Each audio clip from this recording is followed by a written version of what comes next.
add to the point of what Kotha is saying, that actually দুটো দিক আছে এটা, one is infrastructural and systematic দিকটা, আর একটা হচ্ছে social.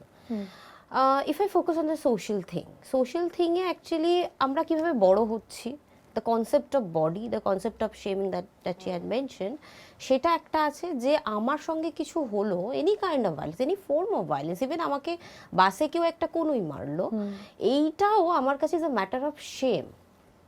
সেই জায়গাটা একটা। আর একটা হচ্ছে যে the lack of opportunities and resources.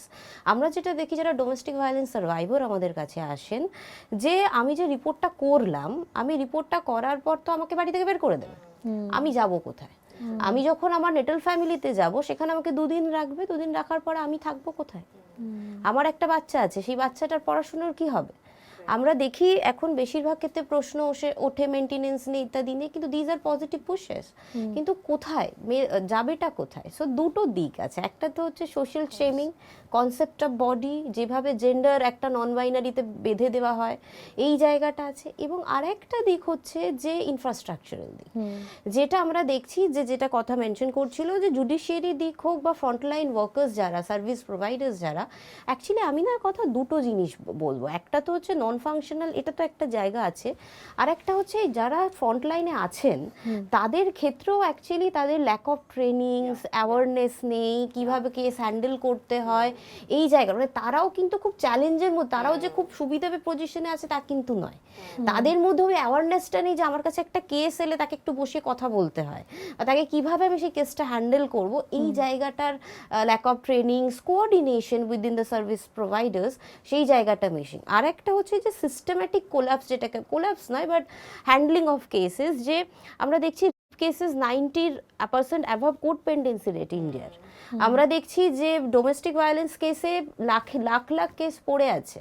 তো এই জায়গাটা থেকে কোথাও গিয়ে একটা, তো যেটা দিদিও বলছিলেন, যে কোথাও গিয়ে একটা বিশ্বাস যে আমি জাস্টিসটা পাবো, এই জায়গা থেকে একটা মরাল জায়গাতেও তো একটা এফেক্ট করছে। সো তিনটে দিক আছে, একটা হচ্ছে ইনফ্রাস্ট্রাকচারাল দিকের দুটো, যে কিভাবে কাজ করছে পুরো সিস্টেমটা, দ্বিতীয়ত হচ্ছে যে কোঅর্ডিনেটেড সিস্টেম, সার্ভিস প্রোভাইডার্স, মানে একজন সার্ভাইভার সে প্রথমে গিয়ে একটা পিও প্রোটেকশন অফিসারের কাছে গেলেন, তারপর গিয়ে কোর্টে আবার বললেন, সো এই যে পুরো জিনিসটা রিট্রমাটাইজিং, এইটা একটা। এবং থার্ডলি হচ্ছে যে সোশ্যাল শেম এবং lack of opportunities, lack of resources that women of all diversities, not only in binary based women, of all diversities that they have.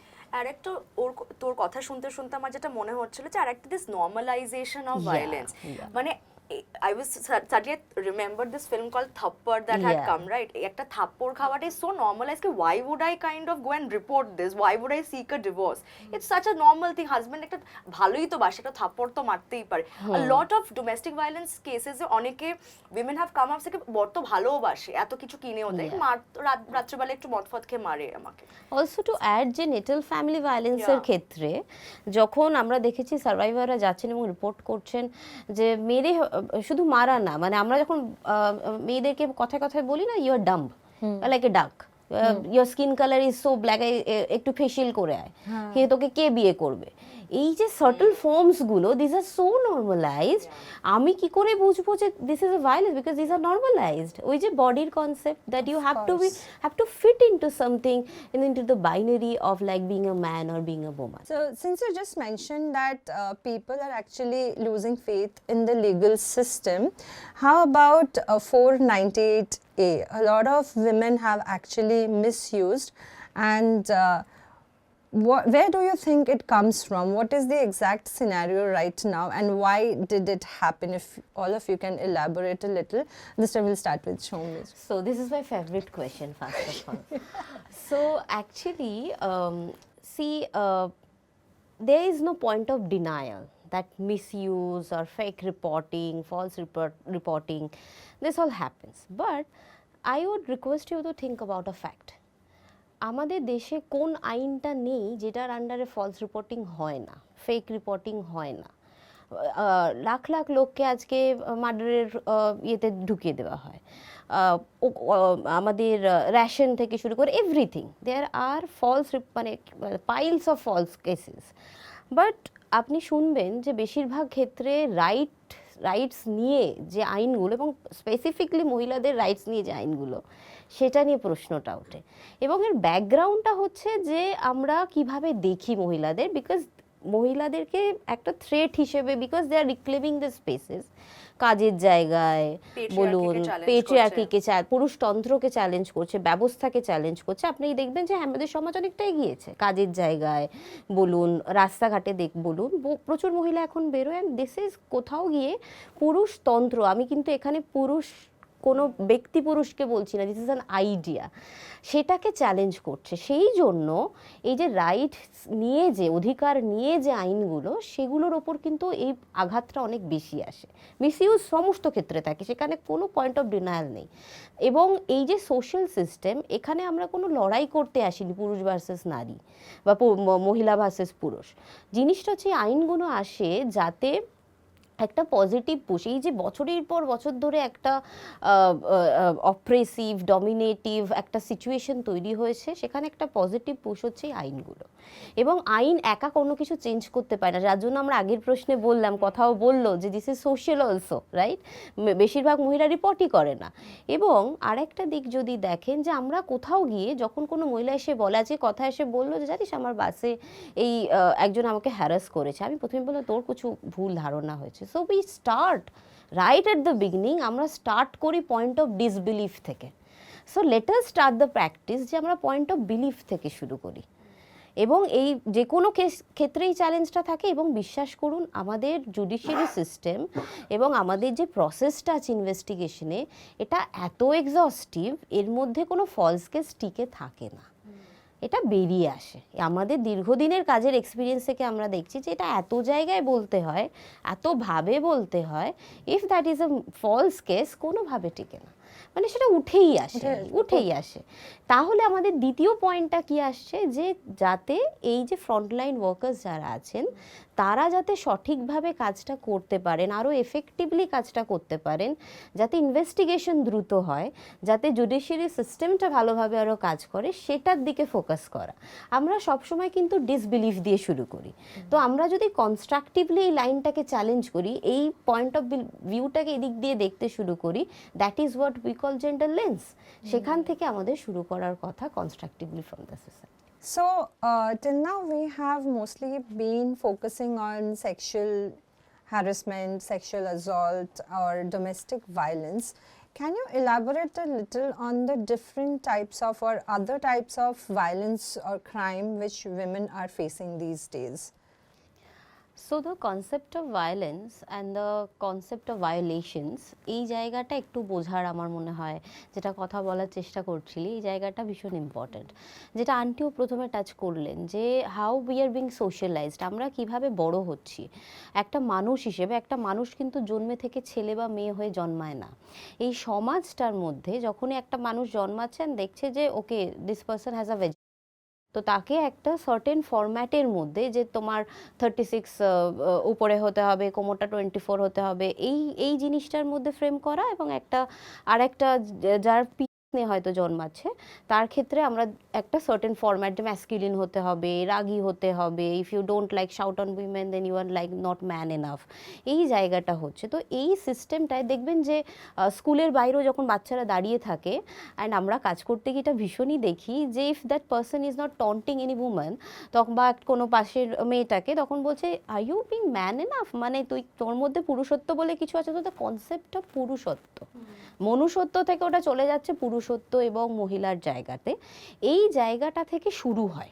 এবং সেইখানে কিন্তু সমাজের বিভিন্ন ইনস্টিটিউশনগুলো, যেরকম পরিবার থাকে, পাবলিক স্পেস থাকে, মিডিয়া থাকে, এন্টারটেনমেন্ট থাকে, আমরা কোন গানগুলোকে দেখি যেটা খুব ভাইরাল হয়, যেগুলোতে দেখবেন যে খুব প্রচণ্ড পরিমাণে মহিলাদেরকে অবজেক্টিফাই করা হচ্ছে। তো সেই জায়গাটা থেকে শুরু হয়। এবং তারপরে শুরু হয় যে সেখান থেকে আমাদের কনসেপ্টটা মোল্ড হয়, যে একজন মহিলা মানে তাকে কীরকম ফরম্যাটে তাকে ফিট হতে হবে, এবং একজন পুরুষ মানে তাকে কি ফরম্যাটে ফিট হতে হবে। আর এই দুটোর বাইরে আর কিছু এক্সিস্ট করতে পারে না, অর্থাৎ একদম সাদা আর কালো বাইনারিতে, এর বাইরে কোনো ডাইভার্স আইডেন্টিটি বা ডাইভার্স থাকতে পারে না। সেখান থেকে দেখবেন যে যখন ছোট থেকেই মেয়েরা বড় হচ্ছে, ছেলেদের ক্ষেত্রেও হয়, ছোট থেকেই মেয়েরা বড় হচ্ছে, হচ্ছে তখন তাদের বরাবর তাদের ফোকাসটা থাকে, ঠিক আছে তুমি পড়াশুনোটা হবে, ঠিক আছে দিস ইজ পার্ট অফ এ, বিয়ের সময় গ্র্যাজুয়েশন হলে ভালো পাত্র খুঁজে পাওয়া যায়, বা বলতে ভালো লাগে যে আমার মেয়ে কিন্তু গান নাচ এগুলোও জানে, খেতেও ভালো, রান্নাটাও পারে, তার সঙ্গে কিন্তু মাস্টার্সটা করেছে। So it's adding up another plus point or positive point to your marital value. এবং তার ক্ষেত্রে তখন ফোকাস হয়ে ওঠে গায়ের রং, সে কতটা আস্তে কথা বলছে, বডি পোশ্চার। দেখুন আমরা এখানে এখন সবাই বসে আছি ক্রসড লেগ, এবং এখানে যারা ছেলেরা আছেন তাদের বসার ভঙ্গিটা দেখুন। তো এই জায়গাটা থেকে কিন্তু ইট ইজ সেই জায়গা থেকে যে তুমি you are not womanly enough or manly enough. তো এইখান থেকে ভায়োলেন্সটা কিন্তু শুরু হয়।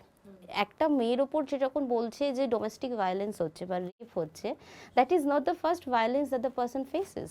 প্রথম থেকে শুরু হচ্ছে তার স্কিন কালার নিয়ে, যেরকম আমার গায়ের রংটা একটু ডাস্কি, আমি ছোটোবেলা থেকে বেশিরভাগ ক্ষেত্রে শুনে এসেছি যে তোকে কে বিয়ে করবে, এরকম গায়ের রংটা একটু পরিষ্কার করে, একটু হলুদ মাখ, এবং সেখান থেকে একটা মানুষের আত্মসম্মান বোধ, কনফিডেন্স নিজের সম্বন্ধে, সেই জায়গাটা পুরো ভেঙে দেওয়া হয়। এবং ছেলেদের ক্ষেত্রে দেখুন ভায়োলেন্সটা কোথায় থেকে শুরু হয়। সব ছেলের কি বাইরে বেরিয়ে খেলতে ভালো লাগে? ছেলেদের ক্ষেত্রেও তো এটা হয় যে আমি বাড়িতে বসে আমি রান্নার কাজটা করব। তখন তাকে প্রশ্ন করা হচ্ছে তুমি কি মায়ের আঁচলের তলায় থাকো, বউয়ের আঁচলের তলায় থাকো। যে ছেলেরা বিশ্বাস করে যে, ফরচুনেটলি এনাফ এখন পুরুষেরা সেই জায়গাটা ক্লেম করছেন যে আমার প্রেমিকাও আমার সঙ্গে সেম ডিসিশন মেকিং জায়গায় থাকবে, সেই সমস্ত পুরুষদের প্রশ্ন করায় তুই আর ইউ ম্যানলি এনাফ? তো তাকেও যে প্রশ্ন করা, তাকেও যে ঠেলে বাইরে বের করে দেওয়া যে you are not manly enough, তুই কাঁদছিস কেন, ছেলেরা কি কাঁদে? এই জায়গা, বা তোমাকে ইনকাম করতেই হবে, you want or not. If I আর কথা, মায়ের কথা যদি আমার পুরুষ পার্টনার হয়, কথাকে ইনকাম করতেই হবে। আমার ক্ষেত্রে আমি ইনকাম করি বা না করি, আমার ঘরোয়া কেয়ার ওয়ার্ক, ঘরের কাজটা যেটা কিনা অস্বীকৃত, সেইটা থাকবে। তো ভায়োলেন্স স্টার্টস ফ্রম দেয়ার, এই এই এই ডিফারেন্ট ফর্মসটা। এবং এই কনসেপ্টটাই আমাদের মধ্যে এখনও নেই, যেটা আমরা নেটাল ফ্যামিলি ভায়োলেন্স নিয়ে বলছিলাম, যে আমি যখন বলছি তোমার গায়ের রংটা এরকম কেন, বা তুমি তোর তো এখনো বিয়ে হলো না, 24 বছর 25 বছর হয়ে গেছে, বা তোর চুলটা এরকম স্ট্রেট নয় কেন, পার্লারে গিয়ে একটু ফেশিয়াল করে আয়, বা তোর হাতে এত লোম কেন, এত লোমশ হাত পুরুষদের জন্য, মানে কে ভালোবাসবে তোকে এত লোমশ হাত হলে। এইখান থেকে ভায়োলেন্সটা শুরু হয়। এবং ভায়োলেন্স মানেই আমরা দেখবেন সবসময় ভাবি যেটা, যে বিবাহিত সম্পর্ক, ডোমেস্টিক ভায়োলেন্স যদি এক্সাম্পল হিসেবে নিই, আমরা ধরি যে বিবাহিত ক্ষেত্রে মারধর করলো, কিন্তু আমি যে বলছি মুখে যখন যে তুমি বাইরে গিয়েছিলি, তার মানে ইউ আর হ্যাভিং অ্যাফেয়ার, আমি যদি ওর সঙ্গে বাইরে বেরোই তার মানে আমি আরও লেসবিয়ান। বা আমি যদি একটা ছেলের সঙ্গে বেরোলাম, একটা ছেলে মেয়ের তো বন্ধুত্ব হতে পারে না, ট্যাগিং। বা আমি ওর সঙ্গে কি করছি এভরি পয়েন্ট আমাকে আপডেট দেওয়া, তুমি কোথায় গিয়েছো, তুমি কোন রেস্টুরেন্টে খেতে গিয়েছো, কত টাকা বিল হয়েছে, কতটা স্প্লিট করলে, কটার সময় বাড়ি ঢুকবে, বাড়ি ঢোকার সময় জামার লেন্থটা কতটা আসছে, জামার লেন্থটার ডিপ নেক নাকি উপরে। এইখান থেকে এই যে সাটল ফর্মস অফ ভায়োলেন্স, একটা এটা তো গেল ভার্বাল, এবং এটা ইমোশনালিও ইম্প্যাক্ট করে। ইমোশনাল ক্ষেত্রে দেখুন এই প্রত্যেকটা ভায়োলেন্সের যে ফর্মগুলো যদি দেখেন, একটা তো physical is very clear to us, একটা হচ্ছে ভার্বাল, যেটা আমরা মুখে এত কিছু বার্তার মধ্য দিয়ে বলছি। আমরা যে গালাগালগুলো দেখবেন, প্রত্যেকটা কিন্তু মহিলাদের শরীর নিয়ে, বেশিরভাগ, নট প্রত্যেকটা, বেশিরভাগ। এই জায়গাগুলো আমরা হয়তো দুটো ছেলের মধ্যে ভীষণ ঝামেলা হচ্ছে, কিন্তু গালাগাল যেটা দিচ্ছে সেটা কিন্তু মহিলাদের শরীর নিয়ে। বিকজ বাড়িতে একটা কাঁঠাল গাছ থাকলে যেরকম সম্পত্তি থাকে, সেরকম বাড়িতে যে মহিলারা আছেন এক্সিস্টিং, তারাও সম্পত্তি। এটা ভার্বাল দিকটা। এবং how it is impacting me emotionally, এই যে আমার কনফিডেন্সটাকে ভেঙে চুরে দেওয়া হচ্ছে। আমি অফিসে গিয়ে যখন একটা প্রেজেন্ট করতে চাই, হাত কাঁপছে, কী ভাববে লোকে, কী ভাববে, because it comes from the very beginning of that trauma, that social bonding, that socialisation, এই জায়গাটা। এবং আরেকটা হচ্ছে আর্থিক। যদি আপনি দেখেন যে ইকোনমিক ভায়োলেন্সের ক্ষেত্রে আমরা যেটা ভীষণভাবে অ্যাড্রেস করি, সেটা হচ্ছে যে মেয়েদের ক্ষেত্রে, উইমেন অফ অল ডাইভার্সিটিস, তাদের ক্ষেত্রে কিন্তু বারবার এটা হয়, তোমার ইনকাম করাটা, আমি যদি ইনকাম করি বাড়িতে, তাও বলা হয় যে মেন আর্নিং মেম্বার যে, সে কিন্তু একজন পুরুষ। আমি আবার এখানে বারবারই মেনশন করতে চাই, এখানে পুরুষ বলতে আমরা কোনো মানুষ পুরুষকে বলছি না। এই যে জন্মানোর পর থেকে যে পুরুষটাকে সমাজ এক্সপেক্ট করে, আমরা সেই ধারণাটার কথা বলছি।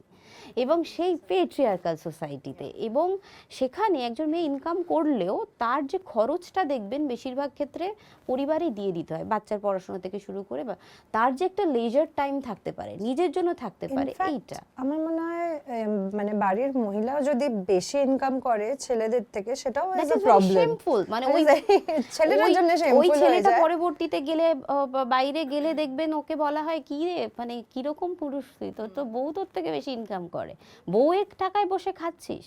তো এই জায়গাটা, because I also had faced this questions. আমার যিনি লিভ ইন পার্টনার আছেন তিনি একটা সময় পড়াশুনো করতেন, আই টোল্ড হিম যে তুই পড়াশুনো কর, আমি কাজ করছি। তো তখন people use to question me যে ও কেন কাজ করছে না, আমরা দুজন সম্পর্কে আছি, ডিসিশন আমাদের, but question is coming from the society. So this is how আমরা খুব মজা করে হয়তো কথাটা বলছি, but these are very subtle Subtle forms, forms, yeah. Verbal, economic, physical and emotional. So continuing on the same topic, আমি যেটা এখন জানতে চাই হচ্ছে যে do you believe that education about gender and consent should start early in schools? মানে এই যে ডিফারেন্সিয়েশন